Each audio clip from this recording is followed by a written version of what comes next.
Video presentación sobre el tema 4, el poder en la negociación y el conflicto.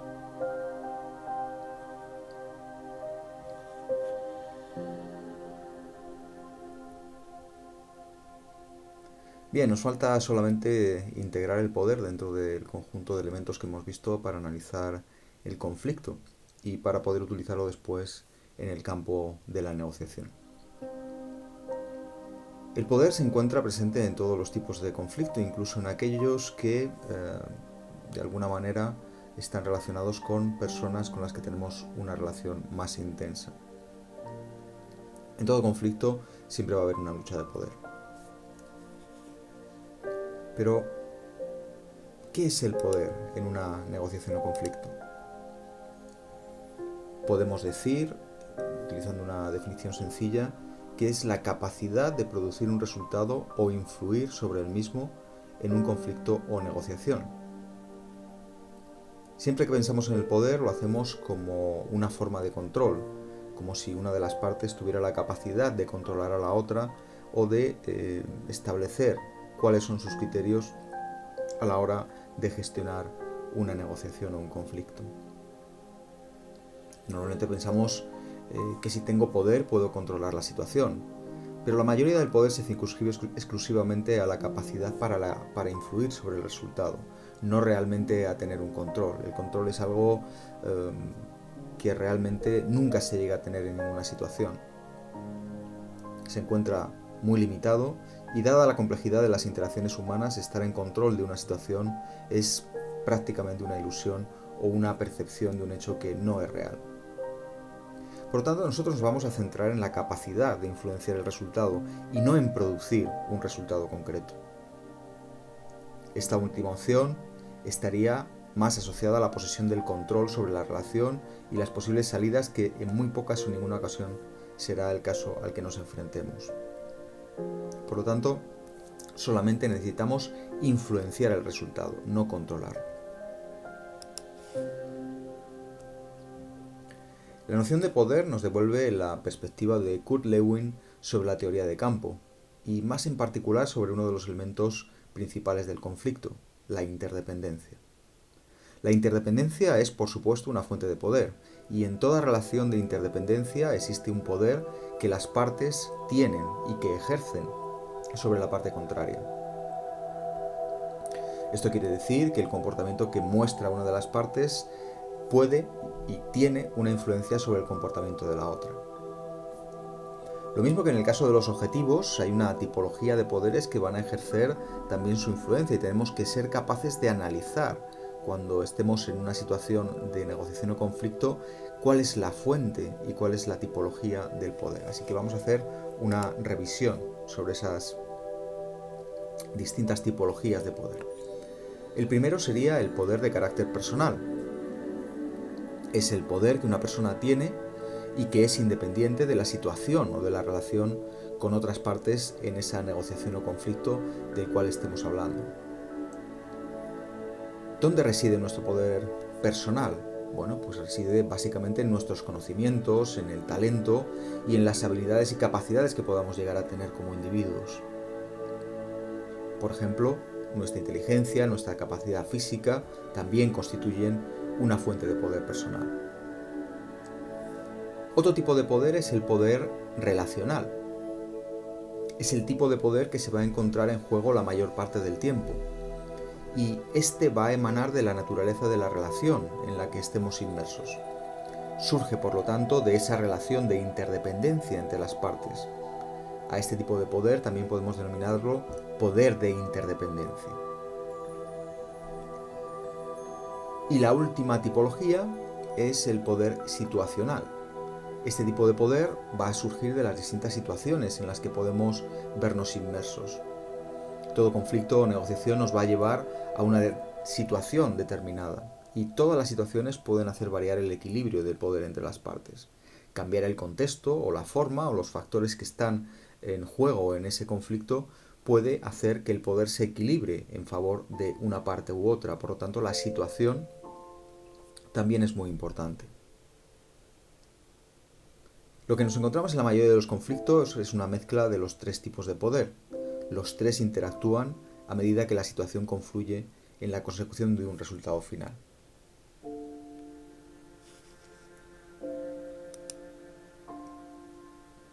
Vamos a hablar ahora de algunas ideas erróneas sobre el poder.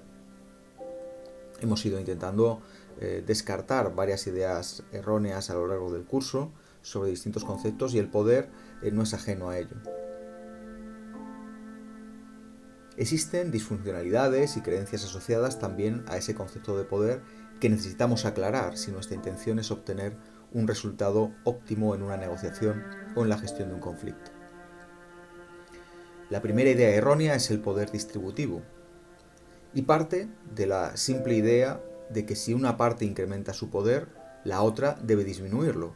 Es algo parecido a aquello que veíamos con el concepto de ganar-ganar, cuando previamente se pensaba que para que alguien gane, otra parte tiene que perder. Aquí sucede algo similar. Según esa creencia, existe una cantidad determinada de poder y esa cantidad se debe repartir entre las partes. Pero por supuesto es un concepto erróneo. Es muy similar al concepto que, como decía, habíamos visto de ganar-perder cuando habíamos repasado los conceptos básicos de la teoría de Morton Deutsch. Otra idea errónea es que la ausencia de poder está asociada a una debilidad moral. La ausencia de poder no es en sí misma una debilidad moral. Esa ausencia de poder puede estar determinada por múltiples causas, pero no es, en ningún caso, un indicativo de debilidad moral de una de las partes. Por último, otra de las ideas erróneas es que la ausencia de poder es sinónimo de inocencia.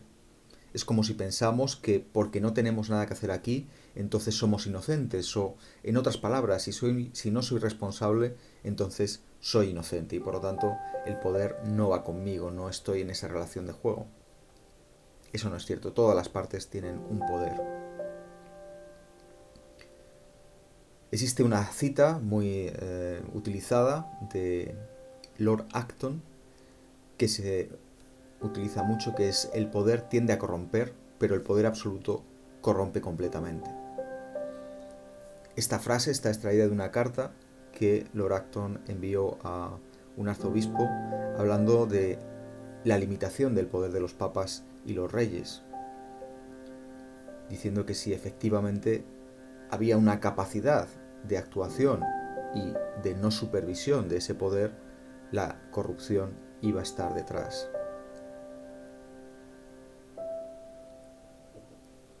Nosotros podemos decir lo contrario, es decir, la ausencia de poder tiende a corromper, pero la ausencia absoluta de poder corrompe absolutamente. Y tiene un sentido ya que eliminamos también el sentido de la responsabilidad de la parte que carece del poder. Más o menos es algo así como lo que habíamos visto antes, ¿no? La ausencia de poder es sinónimo de inocencia. Más o menos poder no tiene nada que ver con ser inocente o culpable. Y después vamos a ver las ideas correctas sobre el poder. Una que puede ser sorprendente es que todas las personas tienen poder. Efectivamente, incluso aunque la utilización del poder se realice a veces de forma inconsciente, todas las personas tienen algún nivel de poder en toda interrelación con los demás. Por lo tanto, siempre vamos a considerar que tanto nosotros como la parte contraria va a tener una cierta capacidad de actuación sobre los elementos del conflicto o de la negociación. Otra de las verdades sobre el poder es que todas las personas ceden parte de su poder. Cedemos poder para ser vistos con agrado, para ser amados, para ser contratados, para ser ascendidos, para evadir responsabilidades, para evitar realizar esfuerzos. Entonces, de alguna manera, todos cedemos también poder y muchas veces debemos de cederlo también. Esto lo veremos más adelante. Vamos a ver ahora las distintas fuentes de poder. Vamos a ver en este caso cómo una clasificación de esas fuentes de poder de French y Raven del año 59, que nos ofrecen una quíntuple tipología. La primera de las clases de fuente de poder sería el poder de recompensa, es el sitio de donde emana el poder de las partes en una negociación o conflicto.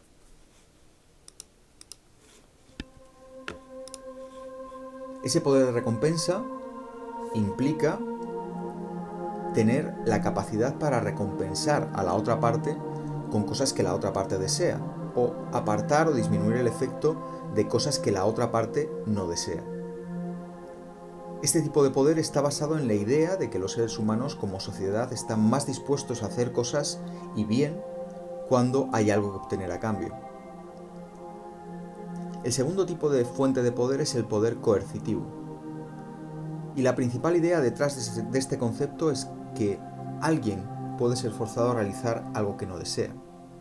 El objetivo principal de la coerción es cumplir o seguir una orden o dictado. La tercera fuente de poder es el poder legítimo. Este tipo de poder lo ostentan las partes según un esquema cultural comúnmente reconocido. Por ejemplo, el jefe en una empresa tiene el poder legítimo sobre los trabajadores de gestionar la relación de trabajo, lo que el trabajador aporta a la organización y cómo lo hace. También, por supuesto, los padres tienen un poder legítimo sobre los hijos. Cualquier situación similar que nos podamos imaginar, la fuente va a ser el poder legítimo. El cuarto tipo de fuente de poder es el poder de referencia. Ese poder que tiene la capacidad de administrar a otros un sentimiento de aceptación o aprobación personal. Ese tipo de poder es suficientemente fuerte como para que la parte que posea el poder sea vista como un modelo de referencia. Este tipo de poder normalmente se asocia con la admiración o el carisma. El poder de referencia puede ser visto con frecuencia en figuras políticas y también en celebridades artísticas.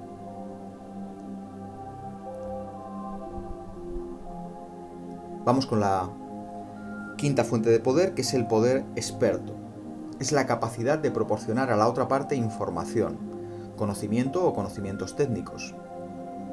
Como consecuencia del poder experto, un líder es capaz de convencer a sus subordinados para que confíen en él. Y no tiene por qué ser real, es la percepción que se posee de ese poder experto la que proporciona la base del poder. Cuando las personas perciben o asumen que una persona posee habilidades especiales o conocimientos, entonces confieren poder a esa persona. En toda relación o conflicto necesitamos, como sucedía en el caso de los objetivos, comprender el poder que las partes tienen y ejercen en la situación. La mayoría del poder implicado surgirá de la relación de interdependencia entre las partes. De esta forma, la primera pregunta que nos debemos hacer cuando analizamos el poder en un conflicto es ¿qué poder poseo y de dónde procede? ¿Y qué poder posee la otra parte y de dónde procede? Esto será el elemento fundamental. Pensemos, por ejemplo, el ejemplo que dimos en el tema 1 sobre la pareja que tenía un problema debido a una oferta de trabajo. La mujer en este caso tiene un poder relacional, ya que se trata de una relación matrimonial y existe una interdependencia entre las partes. Y por otro lado, también del poder situacional. Ella se encuentra en un momento crítico de su carrera profesional y eso le confiere un poder que emana de la situación en la que se encuentra. O por ejemplo, podemos utilizar el ejemplo de las dos estudiantes que comparten piso. En una situación así, cualquiera de las dos partes tiene un poder de influencia sobre la otra.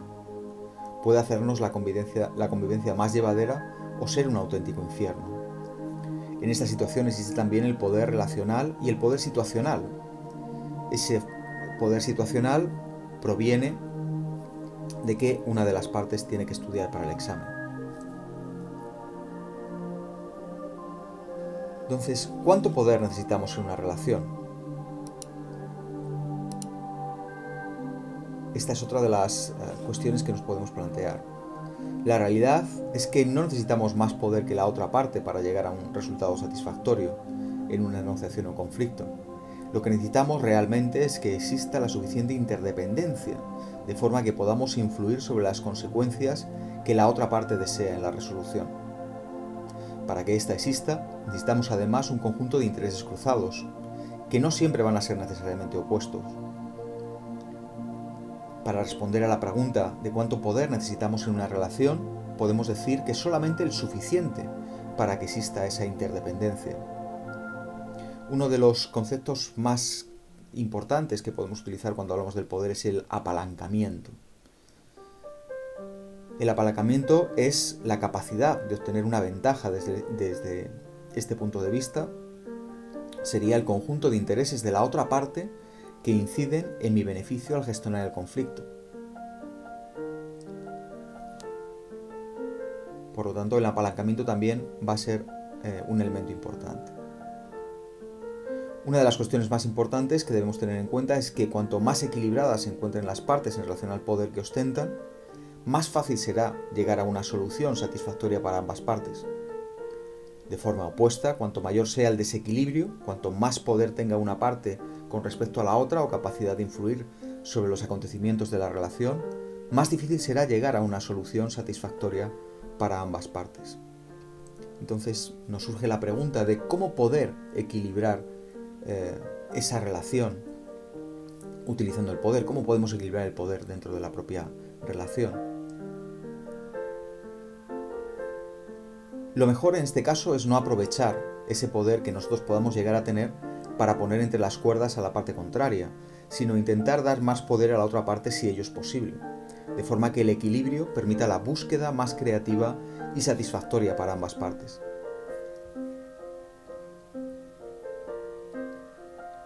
Por lo tanto, vamos a intentar equilibrar el poder siempre que podamos. Y con esto terminamos esta clase relativa al último de los elementos que vamos a ver en la gestión de conflictos. A partir de ahora entraremos en el campo de la negociación con los temas 5 y 6.